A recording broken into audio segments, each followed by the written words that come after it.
অটোৱালা মই সোণাপুৰৰে অ' দা ক'ত যাব হে মই অলপ নগাঁৱত যাব লাগিছিল যাব নেকি আহক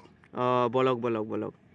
অলপ সোনকালে বলক বলক হ'ব মই প্লেনৰ একদম অটোৱালা প্লেন মোৰ হয় নেকি মই নিজে বনাইছোঁ কি গান শুনিব নেকি আপুনি হয় গান নহয় মই মাইক্ৰ' হয় এই যে প্লেনত যেনেকৈ লগাই এইটো কি বুলি কয় নামটো মই নাজানো হে বলক কি কিবা ঘূৰা হেন পাওঁ দেখোন মই নিজে বনাইছোঁ এখন হা ৰাম কি হয় ৰাম কি কৰে আপুনি তলত নামক একো নহয় আপুনি প্লেনত কৰি ইচি যাব চব দেখাব আপুনি চাই যাওকচোন হয় না ৰাম কি ভয়ে লাগিছে দেখোন মোৰ মই চেষ্টা কৰিলোঁ প্লেন দেখাব পাৰিব আহি আছে প্লেন দেখা পাম বলকচোন বলক কি হয় ৰাম প্লেন দেখোন ইখন মৰি যাই আছে বাপৰে বাপ কি প্লেন নাই তলত নামক মোৰ ভয় লাগি আছে আৰু চাব কিমান দেখাব আপুনি এই চাওক এই মোদী চৰকাৰৰ কাম কৰিছে দলং বনি আছে এই গেদামান চাহ কেনেকৈ চাই আছে আমাক বাপৰে বাপ তলত নামক